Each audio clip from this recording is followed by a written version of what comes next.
السلام علیکم علامہ صاحب، وعلیکم السلام ورحمۃ اللہ وبرکاتہ۔ کیسے حضور کیسا والا؟ مزاج ہے خیریت جناب؟ سے خیریت انشاءاللہ؟ سے؟ اللہ الحمد آپ کو للہ بہت رب سلامتی العالمین علی عزت کل دے۔ حال۔ الحمد سلامت رہیں، للہ جزاک الحمد للہ۔ اللہ تعالیٰ بہت آپ کو سلامتی عنایت فرمائے، تشریف لانے کا بہت اللہ، شکریہ۔ آمین، جزاک اللہ، اللہ آپ کو سلامت رکھے۔ یہ مہینہ شعبان کا مہینہ، یہ خوشیوں کا مہینہ ہے۔ حضرت امام عصر علیہ السلام کے ولادت کا ایام ہے۔ حضرت امام حسین علیہ السلام کی تشریف آوری ہے اس مہینے میں۔ حضرت امام سجاد علیہ السلام ہے۔ حضرت ابوالفضل عباس علیہ السلام کی تشریف آوری ہے۔ تو میں علامہ صاحب کے خدمت میں اعیاد مبارکہ کو سب شیعوں کے نزدیک اور بالخصوص علامہ صاحب کو بہت مبارکباد پیش کرتا ہوں۔ بہت شکریہ، میں بھی آپ کو خیر مبارک کہتا ہوں، اور تمام ناظرین و سامعین کی خدمت میں موالد شعبان جتنے بھی اللہ تعالیٰ نے ہمیں انعام کی صورت میں عطا کیے ہیں، ماشاءاللہ ان کی ولادت باسعادت کے موقع پر مبارکباد پیش کرتا ہوں، اور دعا کرتا ہوں کہ اللہ تعالیٰ ہمیں ان کے صحیح جان نثاروں میں، ان کے ماننے والوں ماشاءاللہ میں، ان کے مطیعین میں، اور ان کے صحیح شیعوں میں سے شمار فرمائے۔ ماشاءاللہ ماشاءاللہ، اللہ آپ کو سلامتی دے۔ محترم ناظرین، حضرت امام عصر علیہ السلام کی تشریف آوری 15 شعبان سنہ 255 کو ہے، اور حضرت امام عصر علیہ السلام کی 2 غیبتیں ہیں، ایک غیبت صغریٰ، ایک غیبت کبریٰ۔ غیبت کبریٰ میں ان کے نواب بہت سارے تھے، ان میں 4 مشہور ہیں، اور ان کے متعلق جو جملے ہیں حضرت امام ہادی علیہ السلام کے، حضرت امام عسکری علیہ السلام کے، کہ یہ ہمارے حجت ہیں، یہ ہمارے ثقات ہیں، یہ جو بھی کہیں ان کی آپ نے اطاعت کرنی ہے۔ اور ان کے ہاتھ پہ جو معجزات صادر ہوئے ہیں امام عصر علیہ السلام کے نواب،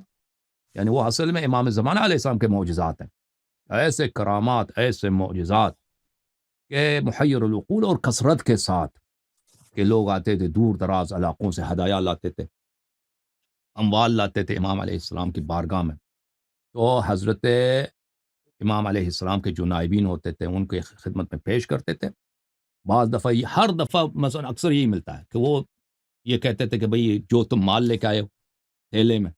اس میں یہ ہے، اس میں یہ ہے، اس میں یہ ہے، فلان شخص نے اتنے سکے دیے ہیں، فلان شخص نے اتنے مال دیے ہیں، فلان شخص مومنہ نے یہ کپڑے دیے ہیں۔ یا بس بعض دفعہ ہوتا تھا ان کا مال گم ہو جاتا تھا، جو راستے میں لوگ لاتے تھے نا، سونے چاندی لاتے تھے راستے میں، گم ہوتا تھا تو بیچارے وہ اپنے جیب سے پورا کرتے تھے، جیب سے اس میں سونا ڈالتے تھے کہ بھئی چلے امام علیہ السلام کا مال ہے، ہم سے گم ہو گیا تو ذمہ داری ہماری ہے تو یہ پورا ہو۔ جب لاتے تھے تو وہ فرماتے تھے کہ یہ تمہارا مال، یہ اٹھاؤ۔ وہ جو مال راستے میں گم ہوا ہے نیشابور میں، وہ خود نکالتے تھے کہ ہمارے پاس پہنچ گیا، دکھا دیتے تھے۔ تو ایسے یہ عظیم ہستیاں تھیں امام زمانہ علیہ السلام کے نواب پاک سلام اللہ علیہم، اور شیعہ سب متفق رہے ہیں ان کی تعظیم پر، ان کی عظمت پر، اور ان کی بزرگواری پر۔ میں نے یہ اس لیے عرض کیا ہے کہ امام زمانہ علیہ السلام کے جو ایام آ رہے ہیں، ان امام زمانہ علیہ السلام کو جن لوگوں کو شرف ملا ہے کہ ان سے ملاقات کریں، ان میں نواب ہیں، بہت سارے لوگ شرف حاصل ہوا، ان میں نواب ہیں ان کے، اور ان نواب میں 4 نائب جو ہیں ان کو یہ شرف ہوا ہے، اور ان کے جو معجزات منقول ہیں ان کو مخالفین نے بھی نقل کیا اپنی کتابوں میں، یہ حضرات جو شیعوں کے نزدیک ان کے امام کے نائب رہے ہیں، یہ ہمارے آقا، ہمارے سرور کے کارندے تھے۔ جی علامہ صاحب معاف کیجیے گا، میں نے زبان درازی کی آپ کے حضور والا میں، آپ کچھ جملے بیان فرمائیں ان ایام مبارکہ کی مناسبت سے۔ سب سے پہلے تو یہ ایام سعیدہ جو خالق کے کائنات انشاءاللہ اس کے ہمیں نصیب فرمائے ہیں اور فرماتا رہے گا، اس کے 2 پہلو ہیں۔ ایک پہلو تو یقیناً ہمارے لیے خوشی کا پہلو ہے، دوسرا پہلو یہ ہے کہ الحمدللہ ہمارے دل جو ہے ان کی محبت سے منور ہیں، اور ہم ان کو اپنی رعایا سمجھتے ہیں، اور اس کائنات کے وہ وارث ہیں، خصوصاً حضرت حجت ابن الحسن العسکری امام زمان علیہ السلام اجل اللہ تعالیٰ فرج الشریف، جو ہمارے زمانے کے امام ہیں، جن کی معرفت ہم پہ واجب ہے، ہر ایک کی واجب ہے، لیکن یہ ہمارے زمانے کے امام مات علی حب آل محمد مات شہیدہ، اور یہ مات ولم یعرف امام زمان ہی مات میتۃ جاہلیہ۔ زمانے کے امام کی معرفت کے حوالے سے یہ فرمان تو آپ ہی پہ صادق آتا ہے، اس لیے میں تمام ناظرین و سامعین کی خدمت مبارکباد کے ساتھ ساتھ کیونکہ ہمیں حکم دیا گیا ہے کہ آپ کی معرفت کی دعا کیا کرو، آپ کی سلامتی کی دعا کیا کرو، آپ کی تعجیل ظہور کے لیے دعا کیا کرو۔ تو ایک تو امام علیہ الصلاۃ والسلام کے ان فرامین پر عمل کرنا چاہیے، دوسرا اپنے آپ کو ان کا صحیح معنوں میں پیروکار بنانے کی کوشش کرنا چاہیے۔ ماشاء اللہ، انہی کے وجود مقدس سے یہ کائنات باقی ہے، انہی کے وجود کی بابرکت جو ہستی ہیں، اللہ تعالیٰ کی نعمتیں ہم تک پہنچ رہی ہیں۔ حضرت شیخ طوسی علیہ الرحمہ نے ان کو سورج کے ساتھ تشبیہ دی کہ جب وہ ماشاء اللہ، بادل کے پیچھے چھپ جاتا ہے، جب حضرت جابر ابن عبداللہ انصاری نے حضرت رسول اکرم صلی اللہ علیہ وآلہ وسلم سے ان کی غیبت کے حوالے سے سوال کیا کہ جب وہ غائب ہوں گے تو اس زمانے کے لوگ تو ان کے نور امامت سے محروم رہیں گے، تو آپ نے فرمایا نہیں نہیں، یستضیئون بنور امامت ہی کما ماشاء اللہ، یستضیئون بنور الشمس علی السحاب، کو اسی طرح روشنی حاصل کریں گے ان کے نور امامت سے جس طرح سورج سے روشنی حاصل کرتی ہے، بے شک وہ بادلوں کی اوٹ پہ چلا جائے۔ تو سورج کے ساتھ تشبیہ دینے کی ایک وجہ یہ بھی بیان کی گئی کہ سورج ہر دوست دشمن پہ چمکتا ہے اور ہر دوست دشمن اس سے فائدہ اٹھاتا ہے، لہٰذا امام زمان علیہ الصلوۃ والسلام کا وجود مقدس جو ہے وہ دوستوں کے لیے بھی برکت اور نعمت ہے، ان کے دشمنوں کے لیے بھی برکت اور نعمت ہے، انہی کے صدقے میں یہ کائنات واقعی ہے۔ ہمیں نہ صرف ان کی انتظار کرنا ہے بلکہ ان کی تشریف آوری کے لیے زمینہ ہموار کرنا ہے، ماحول پیدا کرنے کی کوشش کرنا ہے، تاکہ جب وہ تشریف لائیں تو ہمیں ان کے جان نثاروں میں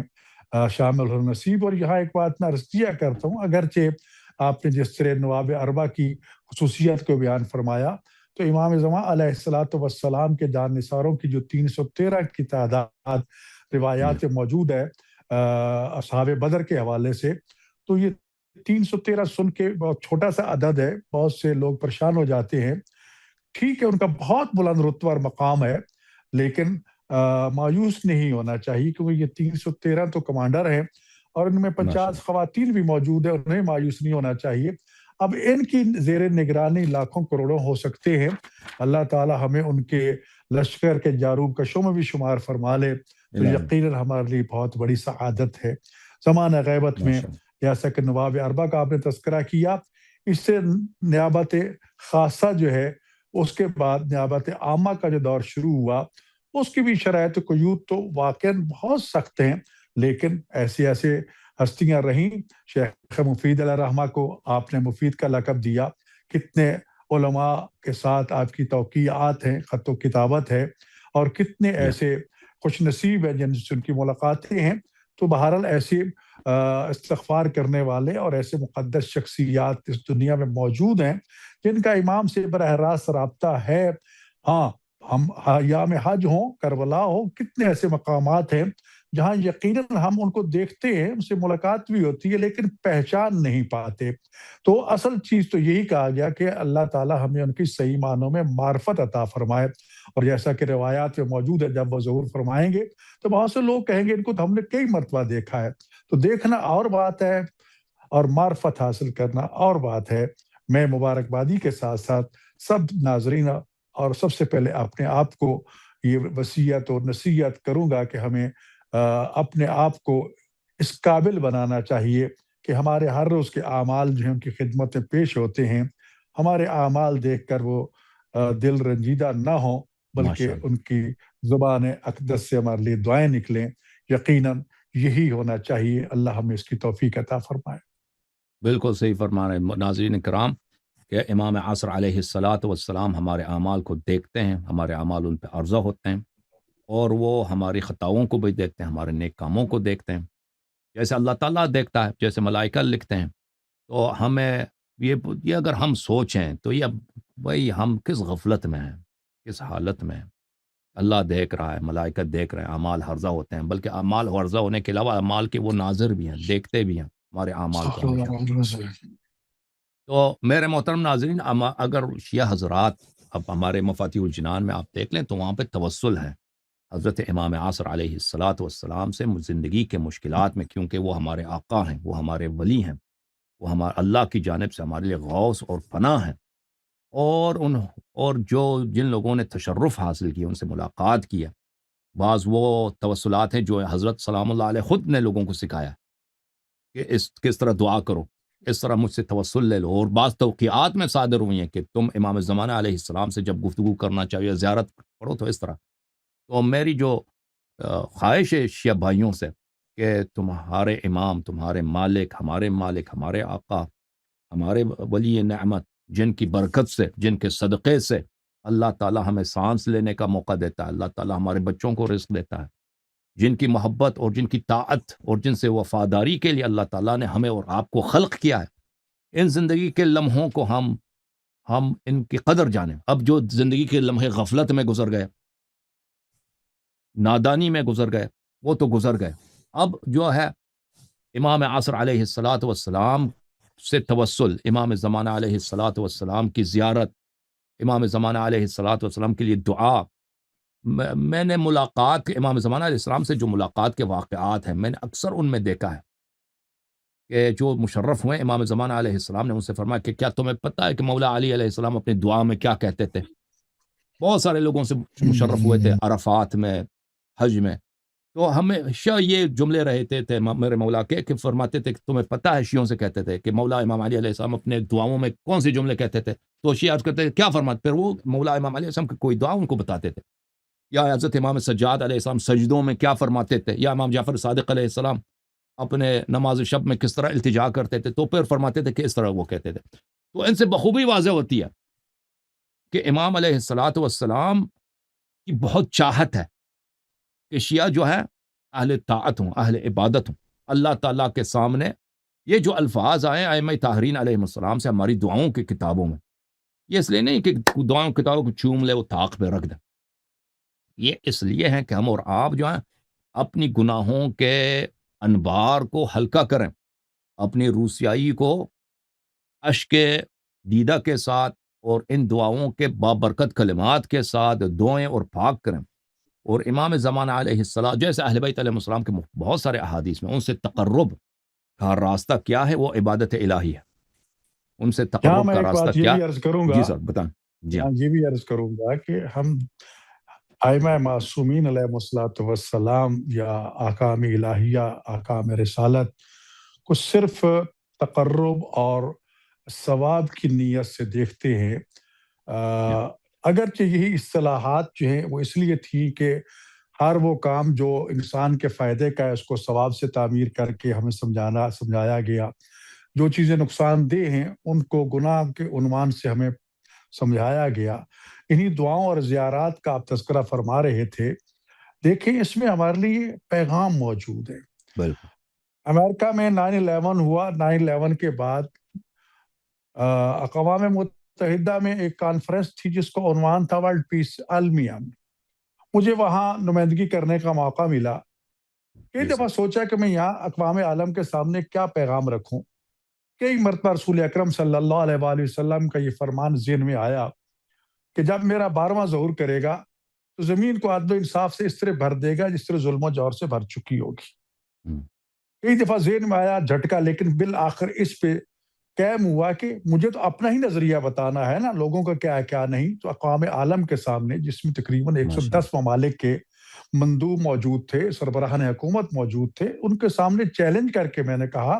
کہ ورلڈ پیس کا اگر کوئی فارمولہ یا کوئی ضابطہ ہے تو وہ میرے پاس موجود ہے، ماشاء اور اللہ، میرے رسول صلی اللہ علیہ وسلم کا فرمان ہے کہ جب میرا 12واں جس کا نام میرے نام پہ ہوگا، جس کی کنیت میری کنیت پہ ہوگی، وہ اس زمین کو عدل و انصاف سے اسی طرح بھر دے گا جس طرح ظلم و جور سے بھر چکی ہوگی۔ لہٰذا اگر تم عالمی انصاف چاہتے ہو، امن چاہتے ہو، تو امام مہدی علیہ الصلوۃ والسلام کو ماشاء اللہ، پہچانیں، ماشاء امام زمانہ کی معرفت حاصل کریں، ان کے نظام حکومت کو سامنے لے کر آئیں۔ تو یہ پیغام اس طرح وہاں پہنچا کہ پوری کانفرنس کا رخ بدل گیا اور سب کچھ امام زمان علیہ السلام کے بارے میں بیان ہونا شروع ہوا۔ تو لہٰذا اس تناظر میں بھی ہمیں امام زمان علیہ السلام کی اس عالمی الہی حکومت کا بھی جائزہ لینا چاہیے، سیکھنا چاہیے اس کے خد و خال کیا ہوں گے۔ اور جیسا کہ روایات میں ہے کہ اب مکہ مکرمہ میں حجر اسود اور رکن کے درمیان ملتزم دروازے کے ماشاء اللہ، درمیان ظہور فرما کے قیام کر کے اعلان کریں قل جاء الحق وزهق الباطل ان الباطل کان زهوقا،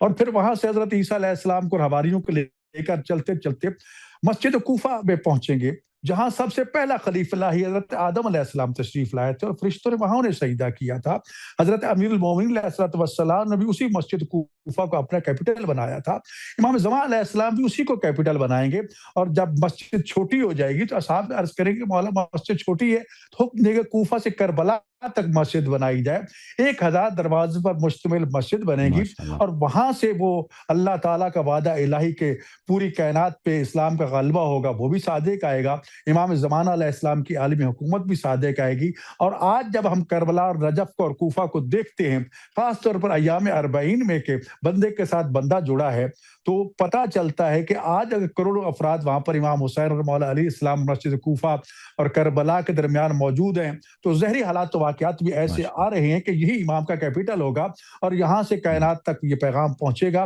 لہٰذا اس تناظر میں بھی ہمیں اس دنیا کو دیکھنا ہوگا کہ اس کائنات میں امام زمانہ علیہ السلام کی حکومت کے خد و خال کیسے ہوں گے اور ہم نے ان کا سپاہی بن کے کیسے جنگ لڑنی ہے. اور یہ جو دعا کرتے ہیں کہ اللہ ہمیں ان کے اعوان و انصار میں شمار فرمائے. تو جیسے کہ پہلے میں نے عرض کیا کہ جاروب کشوں میں بھی شامل ہو جائیں یہ بھی بہت بڑی سعادت ہے ہمارے لیے چاہے جائے کہ ان کے انصار میں شامل ہوں. تو لہٰذا امام زمانہ علیہ السلام کو اس حوالے سے بھی پہچاننا ہے. اور خاص طور پر نیمہ شعبان جو ولادت امام زمان علیہ السلام کا مہینہ ہے اس عظیم موقع پر ہمیں ان کے احوال کا مطالعہ کرنا چاہیے. کتب تاریخ کو پڑھنا چاہیے. علماء فقہاء نے اس بارے میں بہت کچھ لکھا ہے اس کا مطالعہ کرنا چاہیے. صرف زبانی کلامی چند کلمات تک محدود نہیں رہنا چاہیے. یقیناً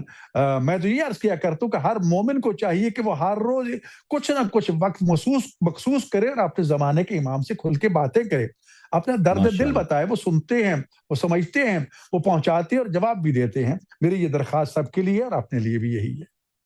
ماشاء اللہ ماشاء اللہ ماشاء اللہ. انہوں نے جو فرمایا ہے کہ دنیا میں امن لانے کا, دنیا میں انصاف لانے کا ایک ہی طریقہ ہے. ابھی دیکھیں جو حالت ہے نا لوگوں کی, یہ بات تو بہت واضح ہے کہ دنیا میں جو ڈیموکریسیز ہیں جہاں پہ ڈیموکریٹک سسٹم ہے, جمہوری نظام قائم ہے, وہاں پہ جتنے ظلم ہوتے ہیں اور وہ جمہوری نظام جو دوسروں پہ ظلم کرتے ہیں یہ تو کسی سے پوشیدہ نہیں ہے. جو ممالک خود وہ جمہوریت ہیں دوسروں پہ ظلم کرتے ہیں. بادشاہتوں کو تو پہلے سے پتہ ہے کہ دنیا میں جتنی بادشاہتیں رہی ہیں کہ انہوں نے لوگوں پہ کیا ظلمیں کی ہیں. اور انسان میں جو درندگی ہے, غیر معصوم اپنی مفاد کے لیے کچھ بھی کر سکتا ہے. غیر معصوم پہ کوئی بھروسہ نہیں ہوتا کہ غیر معصوم کو اگر آپ اختیارات دے دیں دنیا کو چلانے کے لیے کہ وہ اپنے مفادات کے لیے بے گناہ لوگوں کو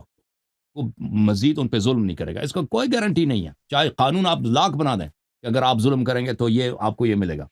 جب حکومت اس کے ہاتھ میں, قانون اس کے ہاتھ میں, قانون آپ بنا دیں کہ ظلم کے لیے کہ یہ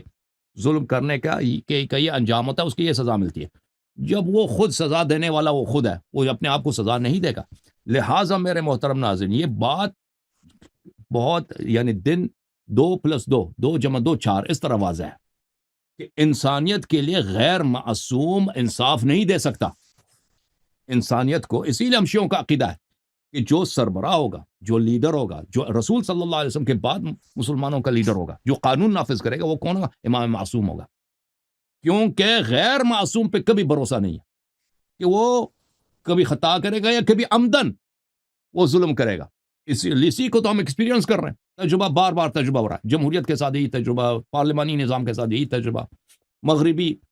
جو حکومتیں ہیں کہ وہاں پہ وہ کہتے ہیں فلاحی ریاستیں, وہاں پہ یہی تجربہ کہ ظلم ہر جگہ پر, قتل و غارت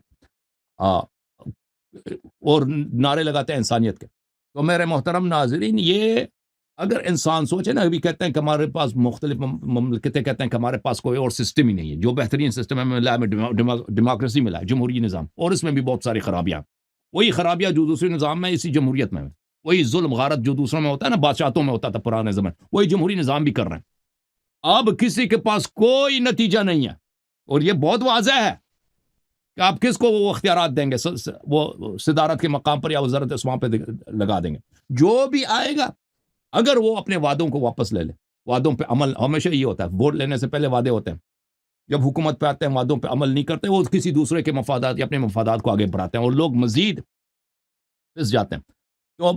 یہ بڑا واضح ہے کہ اس انسانیت میں یہ بھی عرض کر اب میں رجاری صاحب یہ بھی عرض کرنا چاہتا ہوں. دیکھو آپ ماشاءاللہ ایک پیغام پہنچاتے ہیں میڈیا کے ذریعے, الیکٹرانک میڈیا. ماہ شعبان بے شک بہت سے عظیم شخصیات کی ولادت باسعادت ہے، لیکن اگر ہم امام زمان علیہ الصلوۃ والسلام کی شخصیت پہ مختلف سیمینار کریں، کانفرنسز کریں، اس پہ ریسرچ کریں اور ان کے نظام حکومت کو، ان کی سیرت کو، ان کی ذمہ داریوں کو پھر آج کے زمانے کے تقاضوں کے مطابق ان کے دفاعی نظام کو، معاشی نظام کو، اس کی طرف سوچیں تو ہمیں بہت کچھ ملے گا سیکھنے کے لیے۔ اس کے لیے ہم صرف چند روایتی باتوں تک بیٹھے، ٹھیک ہے، وہ یقیناً تبرک اپنی جگہ پر، محبت عقیدت تو پہلی بنیاد ہے، ان کی امامت پہ ایمان لائے بغیر اور اقرار ان کی امامت کا اقرار کیے بغیر کچھ بھی نہیں ہے، لیکن اس سے آگے عمل کی طرف بھی ہمیں بڑھنا چاہیے، اور یقیناً ان کی سیرت سے تقاضوں کے مطابق جو آج عصری تقاضے ہیں ہمیں رہنمائی لینا چاہیے، اور جیسے کہ ہر امام کی زمانے کے جو تقاضے ہیں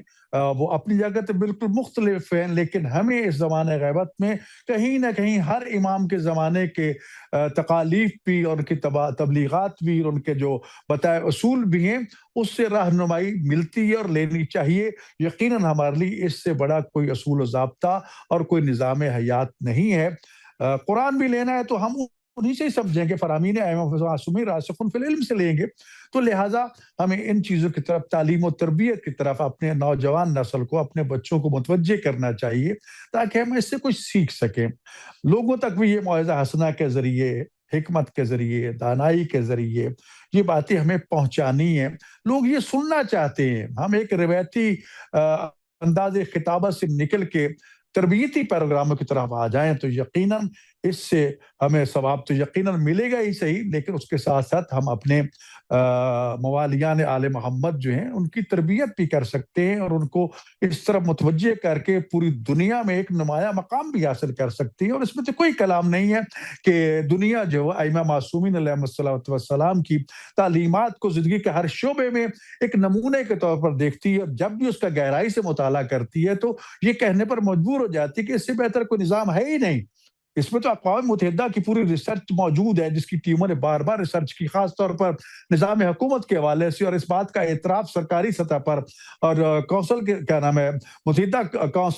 کے طور پر، اقوام متحدہ کے طور پر کیا گیا کہ اگر اس زمانے میں عدل و انصاف کرنا ہے تو مولا امیر المومنین علیہ السلام کی حکومت کے لیے آئی، ان کے نظام حکومت جو مرتب شدہ ہے، باقی ائمہ معصومین کے نظام ہے، تو اس معاشرے کی فلاح و بہبود کے لیے، تبلیغ کے لیے، قیام امن کے لیے، اصلاح معاشرہ کے لیے یقیناً یہ ہستیاں ہیں جن کو ہمیں ہر صورت پہ پڑھنا چاہیے، سیکھنا چاہیے، ان سے توسل۔ دوسرا پہلو ہمارا کہ انہوں نے ہمیں لاوارث نہیں چھوڑا، اور میں بربلا عرض کیا کرتا ہوں یقیناً میں گناہ گار خطا کار انسان ہوں، لیکن میں نے 20 جگہ پہ ان کو ایسے پایا کہ جیسے وہ میری پشت پہ کھڑے ہیں، اور میں زمانے کی بڑی طاقتوں سے ٹکراتا رہا ہوں، مجھے حوصلہ ملتا ہے کہ میں لاوارث نہیں ہوں۔ تو لہٰذا ہمیں توسل کے ذریعے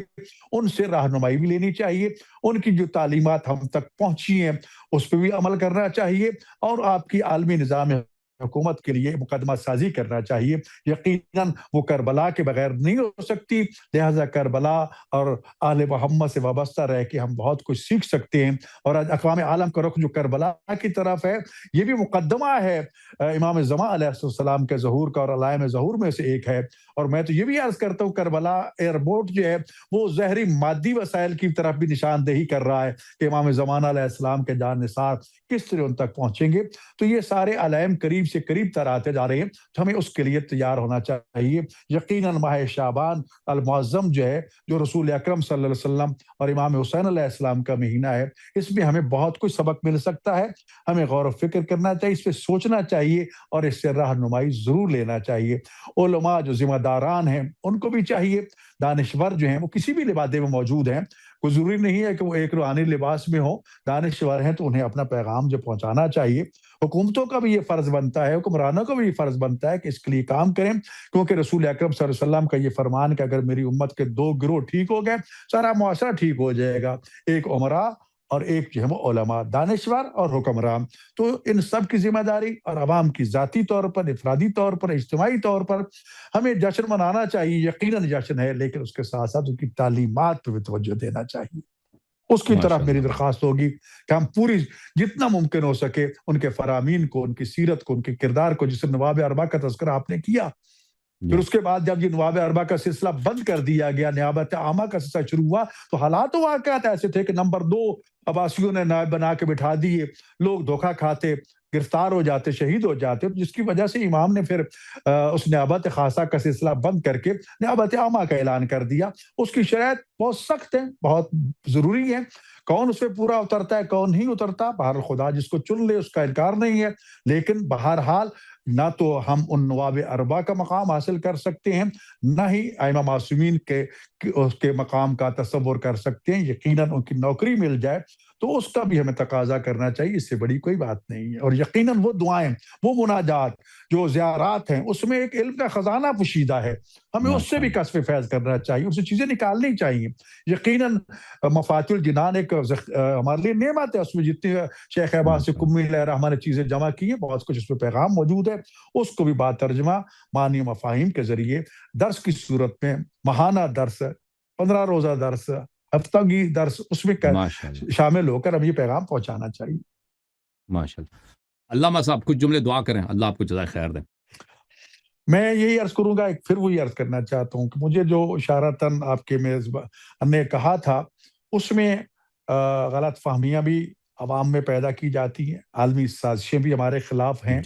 یقیناً شیعہ کا دشمن ہر دور میں رہا ہے، آل محمد کے پیروکاروں کو ہمیشہ ابتلاءات سے گزرنا پڑا ہے۔ اللہ تعالیٰ ہم سب کو ثابت قدم رکھے، جیسا کہ امیر المومنین علی بن ابی طالب علیہ السلام کا فرمان ہے، یہ نہ کہا کرو کہ میرے اللہ مجھے کسی امتحان میں مبتلا نہ فرمانا، بلکہ یہ کہا کرو میرے اللہ مجھے ہر امتحان میں کامیابی عطا فرمانا۔ ابتلا تو ہے، محبت اہل بیت، محبت امیر المومنین، عشق آل محمد جس کے دل میں اس امتحانوں سے گزرنا ہے، تو لہٰذا اس کے لیے ہمیں تیار رہنا چاہیے۔ جہاں علماء کی ذمہ داری ہے کہ وہی موعظہ حسنہ کا طریقہ اپنائیں جو قرآن کریم نے بتایا ہے، حکمت کا، دانائی کا راستہ اپنائیں۔ تبلیغ کرنی بھی ہے تو اس کے لیے زبان جو ہے وہ شستہ ہونی چاہیے، پیار و محبت ہونی چاہیے، اور دشمن کی سازشوں کو سمجھنا ہے کہ جو شیعوں کے درمیان،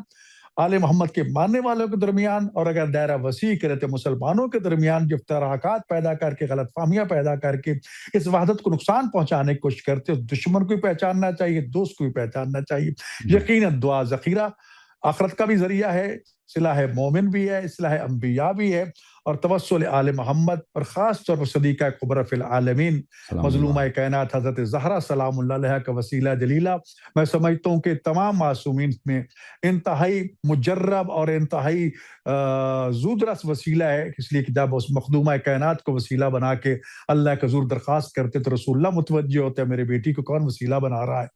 امیر المومنین متوجہ ہوتے ہیں، میری زوجہ کو کون وسیلہ بنا رہا ہے، زہرا کے 11 معصوم بیٹے متوجہ ہوتے ہیں کہ ہماری جدہ کو کون وسیلہ بنا کے دعا کر رہا ہے، تو پھر ایک زہرا سلام اللہ نہیں، 14 کے 14 متوجہ ہوتے ہیں اور سفارشی ہوتے ہیں خدا کے حضور۔ یقیناً یہ سفارش کرنے والے ہوں، یہ وسیلہ ہوں، تو ہو ہی نہیں سکتا دعا قبول نہ ہو۔ اللہ تعالیٰ امام زمان علیہ السلام کے ظہور پر نور میں تعجیل فرمائے، ہمارا دل جو ہے وہ محبت آل محمد اور ائمہ معصومین کے انوار امامت سے منور رکھے اور منور فرماتا رہے۔ اس دور پر فتن میں تمام امت محمدیہ صلی اللہ علیہ وآلہ وسلم، تمام مسلمانوں کو، خاص طور پر شیعہ نے آل محمد کی حفاظت فرمائے، انہیں ثابت قدم رکھے، ان ابتلاءات امتحانوں میں کامیابی عطا فرمائے۔ ہم سب کو امام زمان علیہ السلام کی زیارت بھی نصیب فرمائے، ان کے یار و انصار میں شمار فرمائے، ان کے مددگاروں میں شمار فرمائے، انہیں ہم سے راضی فرمائے، خاص طور پر رضا الفاطمہ، رضا اللہ، صدیقہ کبریٰ، مظلومہ کائنات، شفیع روز جزا جناب زہرا سلام اللہ کو اللہ ہم سے راضی فرمائے۔ یقیناً ان کی رضا جو ہے وہ خدا کی رضا ہے، رسول اللہ کی رضا کا باعث ہے، اور موالید شعبان کا وسیلہ دے کے ہم دعا کرتے ہیں کریم پروردگار ان ہستیوں کا وسیلہ جو اس ماہ شعبان میں تشریف لائی ہیں، ہمارا خاتمہ بالخیر فرما، ہمیں علم کے زیور سے آراستہ و پیراستہ فرما، ہمیں صحیح معنوں میں شیعہ محمد و آل محمد بننے کی توفیق عطا فرما، امام زمان علیہ السلام کے اوان وزار میں شمار فرما، اور ہمارا خاتمہ بالخیر فرما، روز قیامت چہاردہ معصومین کے ہمیں شفاعت نصیب فرما۔ اللہم صلی علی محمد و آل محمد وعجل فرج محمد و آل محمد۔ بہت مہربانی علامہ صاحب، اللہ آپ کو جزائے خیر دے، اللہ تعالیٰ آپ کو انشاءاللہ قبول فرمائے، اور اللہ تعالیٰ انشاءاللہ آپ کے اموات کی مغفرت کرے، اور ان کو آل محمد علیہ السلام کے ساتھ مشہور فرمائے، اور میرے اموات، اور انشاءاللہ ہم سب کو آل محمد علیہ السلام کی شفاعت نصیب۔ تھینک یو سر، اللہ آپ کو جزائے خیر۔ بہت مہربانی۔